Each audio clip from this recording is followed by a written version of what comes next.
दोस्तों, आज का हमारा टॉपिक्स राज्य पुनर्गठन आयोग है। लेकिन राज्य पुनर्गठन आयोग को देखने से पहले हम लोगों को भारत के राज्यों का इतिहास बहुत ही संक्षेप में देख लेना होगा ताकि समझने में कोई परेशानी न हो, क्योंकि यह एक ऐसा टॉपिक्स है जहां से कि संभावना हमेशा बना रहता है कि एक क्वेश्चन वो प्री के एग्ज़ाम में पूछ ले, चाहे वो संघ लोक सेवा आयोग का एग्ज़ाम हो या फिर कोई जनरल कंपटीशन का प्रतियोगी परीक्षा हो। तो सबसे पहले हम लोग समझने के लिहाज से जो है भारत के राज्यों को 4 पार्टों में बांट करके देखें। पहला पार्ट जो है वह ब्रिटिश काल में राज्यों की क्या स्थिति थी। दूसरा पार्ट है कि जब भारत आज़ाद हुआ, संविधान लागू हुआ तो 1950 में क्या स्थिति थी। तीसरा पार्ट है कि 1956 में जब राज्य पुनर्गठन अधिनियम बना और संविधान का 7वां संशोधन हुआ, उस समय भारत में राज्यों की स्थिति क्या थी। और फिर चौथा जो पार्ट है वो है कि वर्तमान में राज्यों की क्या स्थिति है। तो इस 4 पार्टों को बहुत ही संक्षेप में देख लेने के बाद हम लोग विभिन्न आयोगों के बारे में चर्चा करेंगे ताकि समझने में कहीं से किसी ढंग का कोई समस्या न रहे। तो होता क्या है कि जब अंग्रेजों का शासन भारत पर आरंभ हुआ तो हम लोग जानते हैं कि अंग्रेज चूँकि एक जो है विधि शासित देशों के निवासी थे, कहने का मतलब कि वो ब्रिटेन के निवासी थे जहां कानून का शासन चलता था। तो यही वजह है कि जब वो भारत का शासन अपने हाथों में लिया तो समय समय पर वो भारत के संदर्भ में शासन संचालन के लिए जो है विभिन्न तरह के कानून अधिनियम बनाते चले गए। उसी अधिनियम में से एक एक्ट बना था आपको 1784 का पिट्स इंडिया एक्ट। तो ये जो पिट्स इंडिया एक्ट बना था, पिट्स इंडिया एक्ट जो बना, तो इस एक्ट में जाकर के पहली बार यह व्यवस्था हुआ कि भारत के जिन भूभागों पर अंग्रेज़ों का कब्जा हो चुका था और अंग्रेज उन भूभागों पर स्वयं शासन चला रहे थे, तो वैसे भूभागों का नाम उसने दिया ब्रिटिश अधिकृत भारतीय प्रदेश। तो इस तरह से भारत में 2 तरह के राज्य 1784 से हो गए। एक वैसा भूभाग जिन भूभागों पर अंग्रेजों का कब्जा और उसका शासन था, तो वो ब्रिटिश प्रांत संक्षेप में कहलाया और जो है पूरा नाम हुआ उसका ब्रिटिश अधिकृत भारतीय प्रदेश। तो ये जो ब्रिटिश प्रांत बना हुआ एक टाइप्स हो गया और दूसरा टाइप्स जो था वो भारत के राजे महाराजाओं के अंदर में शासन चल रहा था। और बाद में धीरे धीरे स्थिति ऐसी बनती चली गई कि देश के जो भी विभिन्न भूभागों में देसी राजा महाराजा शासन करते थे, उन्होंने अंग्रेज़ों की अधीनता स्वीकार कर ली। लेकिन उनमें से बहुत सारे ऐसे राजा महाराजा थे जिनको अंग्रेज़ों ने अपने अधीनता स्वीकार करवा करके शासन संचालन का अधिकार दे दिया था। तो वैसा राज्य जो था वो आपको देसी रियासत कहलाता था। तो इस तरह से जो है हम लोग क्या देखते हैं कि अंग्रेज़ों के काल में 2 तरह का राज, एक ब्रिटिश प्रांत हुआ और दूसरा देसी रियासत हुआ। देसी रियासत जिस समय भारत आज़ाद हुआ 1947 में, उस समय देसी रियासतों की संख्या जो है हम लोग जानते हैं कि 562 थी। तो देसी रियासत की संख्या 562 और हम जो है और यह जो देसी रियासत जो एरिया में फैला हुआ था वो आपको 46% भारतीय भूभागों पर देसी रियासत का शासन था। इसका मतलब है कि 54% भूभाग पर ब्रिटिश जैसे प्रांत था और 46% भूभाग पर जो है देसी रियासत मतलब भारतीय राजा महाराजाओं का शासन था, जो अंग्रेजों की अधीनता को स्वीकार करके शासन संचालन चला रहा था। और हम लोग ये भी जानते हैं कि भारत को जो आज़ादी मिली वो एक कानून के अंतर्गत मिलती है। वो क्या था? India independence act 1947। तो 1947 का जो एक्ट बना था उसमें ये व्यवस्था हुआ कि एक भारत का दो भाग करके जो है, एक भाग पाकिस्तान बना दिया गया, दूसरा भाग भारत बना दिया गया, और भारतीय भूभाग के अंतर्गत जो देसी रियासत थे जिसको कि रजवाड़ा भी कहा जाता था, उसको इस इंडिया इंडिपेंडेंस एक्ट 1947 में यह छूट दी गई कि चाहे तुम्हारी मर्जी तुम पाकिस्तान में शामिल हो जाओ या फिर भारत में शामिल हो जाओ या फिर तुम स्वतंत्र अस्तित्व बना करके रह सकते हो। इसका नतीजा क्या हुआ कि ये 562 में से 10 देसी रियासत जो है वो आपको पाकिस्तान में चला गया, और जो है 549 देसी रियासत जो था वह भारत में शामिल हो गया। लेकिन जो है 3 ऐसा देसी रियासत था जो कि जो है भारत में मिलने से आज़ाद कर दिया, यानी इनकार कर दिया। वो 3 देसी रियासत क्या था? उत्तर भारत का कश्मीर जहाँ का राजा हरि सिंह था, दक्षिण भारत का निजाम आपको हैदराबाद का निजाम आसफ जाह, वो जो है इनकार कर दिया, और उस समय दक्षिण भारत का जो निजाम था जो कि आसफ जाह उसकी उपाधि हुआ करती थी, वह उस्मान खान था। तो जम्मू तो हैदराबाद का उस्मान खान, और जो है कश्मीर का हरि सिंह, और पश्चिम भारत गुजरात जहाँ की काठियावाड़ के इलाके में एक जूनागढ़ राज्य था, तो जूनागढ़ का नवाब था आपको महाबत खान जी। तो महाबत खान आपको गुजरात में काठियावाड़ इलाके में जूनागढ़ का नवाब, और कश्मीर का जो है सो शासक हरि सिंह है, दक्षिण भारत में हैदराबाद का निजाम उस्मान खान।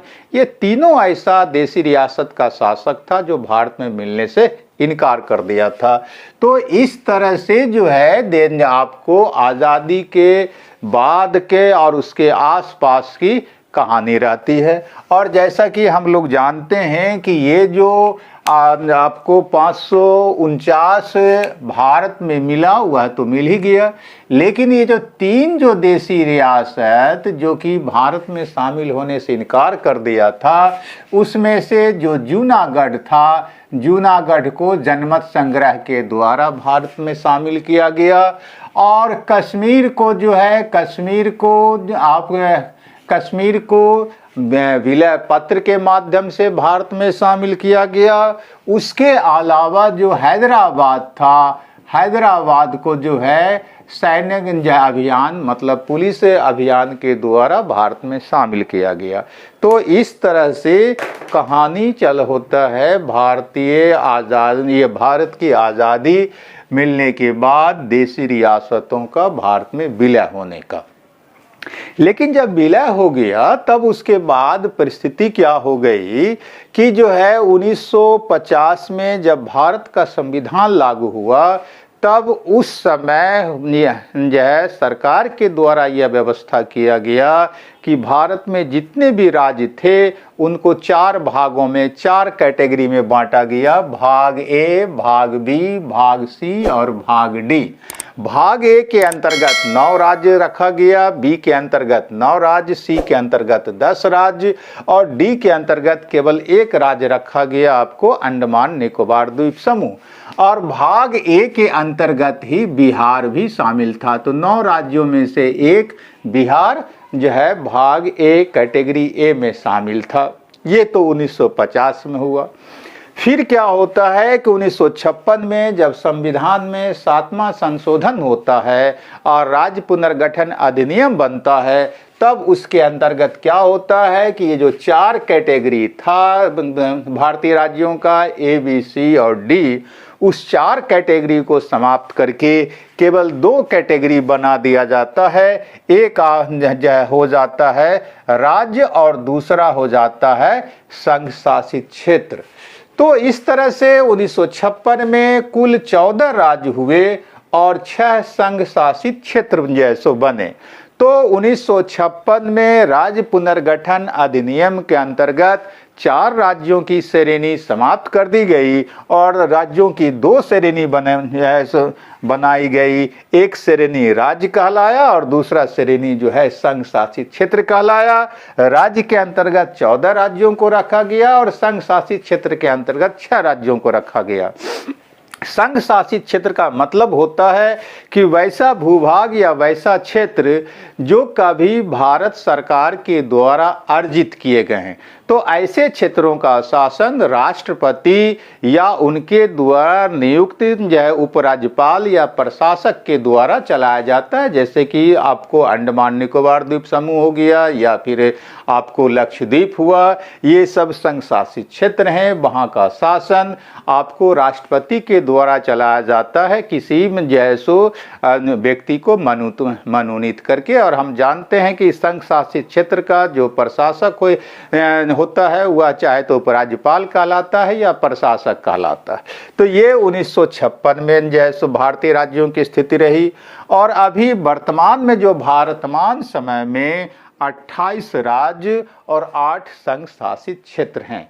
यह जो है संक्षेप में विभिन्न राज्य पुनर्गठन आयोग को देखने से पहले हम लोगों ने ये देखा कि कैसे कैसे जो है भारतीय राज्यों की हैसियत जो है सो बनती और बिगड़ती गई है और कैसे कैसे राज्यों का गठन होता रहा। ये था हमारा जो है सो आपको संक्षेप में आपको इतिहास विभिन्न राज्यों के संदर्भ में। अब हम लोग देखेंगे कि जो है भारतीय राज्यों के गठन और पुनर्गठन के लिए समय समय पर कौन कौन आयोग बने और उनकी क्या सिफारिश थी। लोग देखेंगे कि जब भारत आज़ाद हुआ तो आज़ादी मिलने के बाद जो है विभिन्न राज्यों से और ख़ास करके दक्षिण भारतीय राज्यों से यह मांग उठने लगी कि भाषा के आधार पर राज्यों का गठन किया जाए। तो इसके चलते क्या होता है कि सबसे पहले भारत के इतिहास में एक भाषाई आयोग का गठन हुआ जिसका नाम था धर आयोग। तो पहला जो आयोग बना वो था धर आयोग। तो धर आयोग जो था यह जो है भाषाई आयोग था, भाषाई आयोग था यह।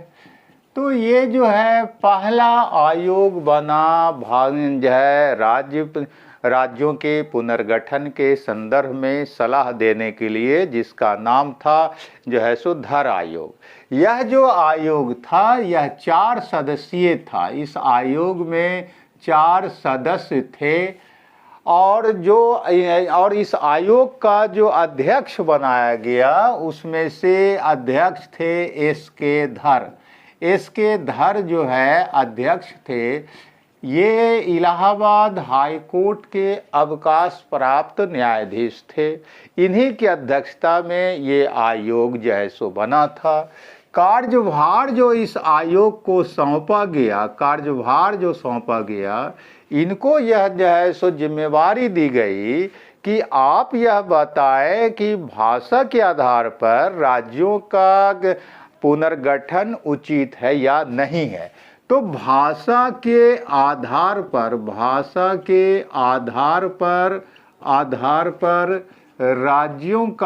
राज्यों का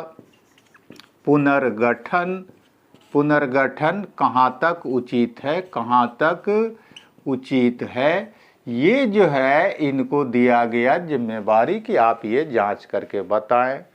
स्थापना जो इस आयोग का होता है, स्थापना होता है आपको जून 1948 में। और इस आयोग ने जो अपना रिपोर्ट सौंपा, रिपोर्ट यह जो है आपको प्रस्तुत कर देता है दिसंबर 1948 में। तो लगभग 6 महीने के अंदर अंदर इस आयोग ने अपनी रिपोर्ट पेश कर दी। अब है कि इस रिपोर्ट में सिफारिश किया गया जैसो क्या था, इस आयोग ने क्या सिफारिश किया था। तो इस आयोग ने सिफारिश किया कि भाषा के आधार पर राज्यों का पुनर्गठन उचित नहीं है, प्रशासनिक सुविधा के आधार पर होना चाहिए। प्रशासनिक सुविधा के आधार पर होना चाहिए राज्यों का पुनर्गठन। ये इस आयोग ने सिफारिश कर दिया। और जब सिफारिश कर दिया तब क्या होता है, इसका रिजल्ट ये हो जाता है कि जिन राज्यों के द्वारा भाषा के आधार पर राज्यों की पुनर्गठन का मांग चल रहा था, वहाँ जो है असंतोष जो है पनपता है, तेज होता है। तो असंतोष इस आयोग की रिपोर्ट के बाद विभिन्न राज्यों में फैला। अब जब इसने असंतोष फैला तो नतीजा क्या हुआ कि फिर से एक दूसरे आयोग का गठन होता है। इसका नतीजा होता है, इसी का रिजल्ट हुआ कि एक कांग्रेस पार्टी के द्वारा एक अलग से आयोग बनाया गया, जिस आयोग का नाम था JVP आयोग। तो JVP आयोग जो है बनाया जाता है कांग्रेस पार्टी के द्वारा। तो ये जो है सबसे पहला धर आयोग, जो कि एक भाषाई आयोग था, इसमें 4 सदस्य थे। अध्यक्ष इसके धर को बनाया गया था, जो इलाहाबाद हाई कोर्ट के अवकाश प्राप्त न्यायाधीश थे। जिम्मेवारी इनको दिया गया था कि भाषा के आधार पर राज्यों का पुनर्गठन उचित है या नहीं है, ये आप बताएं। और इसने आयोग का गठन जून 48 में हुआ था और इस आयोग ने 6 महीने के अंदर अंदर अपनी रिपोर्ट दिसंबर 1948 में दे दी।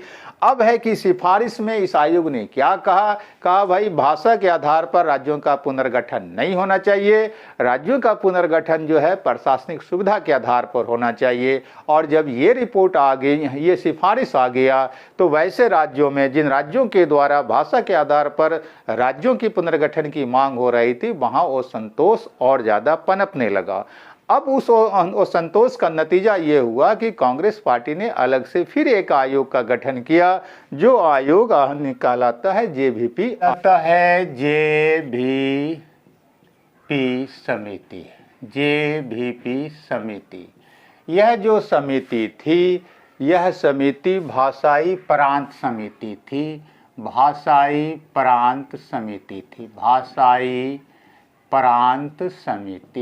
भाषाई प्रांत समिति थी। अब है कि होता क्या है कि कांग्रेस पार्टी ने अपने जयपुर अधिवेशन में एक 3 सदस्यीय भाषाई प्रांत समिति का गठन किया। तो कांग्रेस पार्टी का जयपुर अधिवेशन हुआ। कांग्रेस पार्टी का जयपुर अधिवेशन हुआ और इसी अधिवेशन में आपको क्या करती है कांग्रेस पार्टी कि 3 सदस्यीय एक आयोग का गठन करता है। 3 सदस्यीय समिति का आपको भाषाई प्रांत समिति का गठन कर 3 सदस्यीय भाषाई प्रांत समिति का गठन होता। भाषाई प्रांत समिति का गठन करने की घोषणा करती है। अब है कि इसमें 3 सदस्य कौन कौन थे, तो सदस्य जो थे इसमें 3 सदस्य वो कौन लोग थे, तो पहले थे जवाहरलाल नेहरू।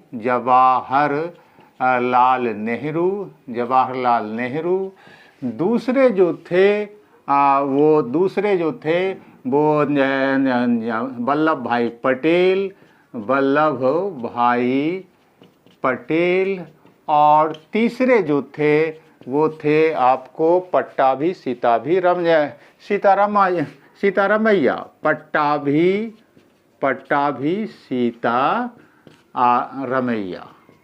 तो ये 3 सदस्य कांग्रेस पार्टी के द्वारा जो एक समिति बनाई गई, भाषाई प्रांत समिति, उसके सदस्य बनाए गए। तो जवाहरलाल नेहरू का जे, वल्लभ भाई पटेल का भी और पट्टाभी सीताभी रमैया का पी, ये शुरुआत का पहला लेटर मिला करके इस समिति या आयोग को कहा गया JVP समिति। अब है कि इस समिति का गठन कब होता है, तो स्थापना इसका कब होता है, तो स्थापना होता है आपको दिसंबर 1948 में, दिसंबर 1948 में इसका गठन हो जाता है। रिपोर्ट जो है ये समिति कब देती है, तो रिपोर्ट देती है यह समिति अप्रैल 1949 में। और रिपोर्ट जो देती है उसमें यह क्या कहती है, सिफारिश क्या कहते हैं, यह सो क्या करती है यह समिति, तो सिफारिश करती है यह भी धर आयोग की तरह ही। मतलब क्या कि भाषा के आधार पर राज्यों का पुनर्गठन नहीं होना चाहिए, तो प्रशासनिक सुविधा के आधार पर। तो भाषा के आधार पर राज्यों की गठन की मांग को इन्होंने इनकार कर दिया और कहा कि भाई आधार जो बनाना चाहिए वो प्रशासनिक सुविधा। तो प्रशासनिक सुविधा के आधार पर आप राज्य बना सकते हैं, भाषा के आधार पर नहीं, ये जो है सिफारिश दिया। अब इसका नतीजा ये हो गया कि जब यह रिपोर्ट आया, सिफारिश आया, तो जो है भाषा के आधार पर चल रहा आंदोलन, जो कि अलग राज्यों के पुनर्गठन की मांग करने वाला आंदोलन था, वह और तेज हो गया। तो इसका नतीजा है कि विरोध और तेज हो गया, विरोध तेज हो गया। और तेज हुआ तो होता क्या है कि भूख हड़ताल शुरू हुआ, 56 दिन का भूख हड़ताल शुरू हुआ। भूख हड़ताल शुरू हो जाता है, भूख हड़ताल शुरू हुआ। और ये जो 56 दिन का भूख हड़ताल शुरू हुआ, उसमें से एक कांग्रेसी नेता थे पोट्टी श्रीराम उल्लू, पोट्टी श्रीराम उल्लू। तो इनका जो है 56 दिनों तक भूख हड़ताल करने के चलते निधन हो गया। तो पोट्टी श्रीराम उल्लू का निधन हो गया और इसका नतीजा ये हुआ कि इनकी मौत का कि आंदोलन तीव्र से तीव्रतर हो गया। तो ये आंदोलन जो है इसका नतीजा हुआ कि आंदोलन और तीव्रतर हो गया, तेज हो गया। अब जब ये आंदोलन तेज हुआ तब जो है आपको प्रधानमंत्री पंडित जवाहरलाल नेहरू सामने आते हैं। जवाहरलाल नेहरू सामने आए और इन्होंने घोषणा किया कि जो है भाषा के आधार पर अलग से एक आंध्र प्रदेश राज्य बनेगा। तो ये जो है पोट्टी श्रीरामुलु की जो मौत हुई थी वह 15 दिसंबर 1952 में हुआ था। इनकी मौत 15 दिसंबर 1952 में हुआ था। तो इसी के बाद नेहरू जी आते हैं, प्रधानमंत्री नेहरू, और वो कहते हैं कि भाषा के आधार पर मद्रास को काट करके एक तेलुगु भाषी राज्य आंध्र प्रदेश का गठन किया जाएगा। उसी का नतीजा होता है कि जो है आपको इनकी घोषणा हुई कि भाषा के आधार पर एक अलग राज्य दक्षिण भारत में बनेगा, मद्रास को काट करके, जो कि तेलुगु भाषा भाषी राज्य होगा, मतलब आंध्र प्रदेश होगा। और इसी का नतीजा हुआ कि जब 1 अक्टूबर आया, 1 अक्टूबर 1953 जब आया, तो आपको एक अलग से आंध्र प्रदेश राज्य भारत में बन जाता है, जो कि मद्रास को काट करके बनाया गया था। तो भाषा के आधार पर बनने वाला यह आंध्र प्रदेश भारत का पहला राज्य था। तो ये पहला राज्य आपको आंध्र प्रदेश हो जाता है भाषा के आधार पर बनने वाला। ये जैसे हर एक एग्जाम में बार बार पूछा जाता है कि भाषा के आधार पर पहला राज्य कौन बना, तो आंध्र प्रदेश कब बना, तो 1 अक्टूबर 1953 को। तो ये होता है। अब जब ये आंध्र प्रदेश भाषा के आधार पर एक राज्य बना दिया गया, तब फिर इसका नतीजा होता है कि पहला राज्य जब आंध्र प्रदेश बना तब इसका नतीजा होता है कि और दूसरे क्षेत्रों से भी भाषा के आधार पर अलग अलग राज्य बनाए जाने की मांग तेज होने लगती है। और जब तेज होने लगती है तब उसका नतीजा होता है कि भारत सरकार के द्वारा एक अलग से फिर आयोग बनाया जाता है, जो आयोग कहलाता है फजल अली आयोग। तो ये फजल अली आयोग बन जाता है। अब हम लोग देखेंगे कि फजल अली आयोग क्या था। फजल अली आयोग जो है बनता है फजल अली आयोग। यह जो है तीसरा आयोग, पहला आयोग तो इसकेधर आयोग था, दूसरा आयोग जेबीपी समिति था, तीसरा जो है ये आपको फजल अली आयोग बना। इसको राज्य पुनर्गठन आयोग भी कहा जाता है, राज्य पुनर्गठन आयोग भी कहा जाता है। तो ये जो फजल अली आयोग बना यह 3 सदस्यीय था। यह जो है 3 सदस्यीय आयोग था यह। और जो 3 सदस्यीय थे उसमें से कौन सारे लोग थे, तो पहला था पहले थे फजल अली, दूसरे थे जो है आपको के एम पनिक्कर, और तीसरे थे आपको HN कुंजरू, हिरानाथ कुंजरू, HN कुंजरू, ये तीसरे थे। तो अध्यक्ष बनाया गया इस आयोग का आपको फजल अली को इस आयोग का अध्यक्ष बनाया गया, इसीलिए ये फजल अली आयोग कहलाता है।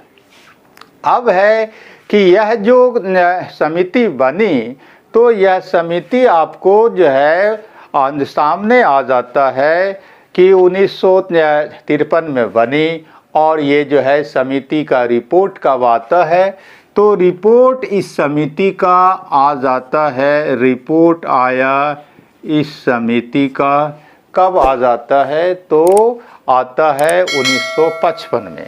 तो रिपोर्ट आया इस समिति का 1955 में। और सिफारिश इसका क्या था, तो सिफारिश जो इस समिति का था वो इस समिति ने अपने सिफारिश में कहा कि राज्यों के पुनर्गठन में भाषा को मुख्य आधार बनाया जाना चाहिए, लेकिन साथ में शर्त भी जोड़ा कि भाषा मुख्य आधार होना चाहिए, भाषा मुख्य आधार होना चाहिए। एक बात तो ये कह दिया, लेकिन साथ में इन्होंने किंतु जोड़ दिया कि किंतु क्या जोड़ा, कहा एक राज्य एक भाषा का सिद्धांत इसके लिए स्वीकार नहीं किया जा सकता है। एक राज्य एक भाषा एक राज्य, एक भाषा एक राज्य का सिद्धांत स्वीकार नहीं किया जा सकता है, ये इन्होंने कहा। तो मतलब क्या है कि राज्यों के पुनर्गठन का आधार तो भाषा होना चाहिए, लेकिन इसका मतलब यह नहीं है कि एक राज्य में एक ही भाषा होना चाहिए। संभव है कि जो प्रधान भाषा उस राज्य की है उस आधार पर तो राज्य बन जाए, लेकिन अन्य जो भाषा है उस राज्य में उन भाषाओं को भी सम्मान मिलना चाहिए। और जो है इस तरह से उनका सिफारिश आता है, मतलब मुख्य भाषा के आधार पर राज्य बनाया जाए, शेष उस राज्य में अन्य छोटे छोटे भाषा भी हो सकते हैं। ये सिफारिश फजल अली आयोग ने किया। अब इसका नतीजा क्या होता है कि ये जो इन्होंने सिफारिश किया, तब जा कर के भारत सरकार ने 1956 में संविधान में 7वां संशोधन किया। 7वां संविधान संशोधन 1956 में किया, और इसके अंतर्गत उन्होंने राज्य पुनर्गठन अधिनियम बनाया। और राज्य पुनर्गठन अधिनियम जो है सो बनाया, उसके अंतर्गत उसमें उन्होंने क्या किया कि 1950 में जो 4 श्रेणियां थी राज्यों की, भाग ए, भाग बी, भाग सी और भाग डी, उसको समाप्त कर दिया और केवल जो है 2 श्रेणी रहने दिया राज्यों की, जो कि हम लोग पहले देख चुके हैं कि एक राज्य होगा और दूसरा जो है संघ शासित क्षेत्र होगा। तो ये जो है 2 श्रेणी इस राज्य पुनर्गठन अधिनियम के द्वारा किया गया। और उसी का फिर आगे नतीजा होता है कि 1 नवंबर जब आता है, 1 नवंबर 1956, तब भारत में 14 राज्य बनते हैं और साथ में जो है 6 संघ शासित क्षेत्र बनाए जाते हैं। तो इस तरह से जो है भारत में राज्यों के पुनर्गठन का इतिहास चलता है। उसके बाद फिर कोई राज्य पुनर्गठन आयोग बना नहीं और राज्यों के गठन पुनर्गठन का अधिकार चूँकि जो है संविधान के अनुसार संसद को है, तो इसलिए 1956 के बाद समय समय पर संसद के द्वारा जो है राज्यों का पुनर्गठन किया जाता रहा है। और आज के डेट में उसी अधिकार के अंतर्गत हम देखते हैं कि संसद के द्वारा जो कुल राज्य स्थापित हैं हमारे देश में, वो 28 राज्य है और 8 संघ शासित पंद्रह प्रदेश है। अब है कि संसद राज्यों का पुनर्गठन या स्थापना या प्रवेश कैसे करता है, किस अधिकार और किस संवैधानिक व्यवस्था के अंतर्गत करता है, ये हम लोग अगले क्लास में देखेंगे। तब तक जो है सो आप लोग इसको देखें और यह महत्वपूर्ण टॉपिक्स है, सवाल यहाँ से रहने की संभावना रहती है। Thank you.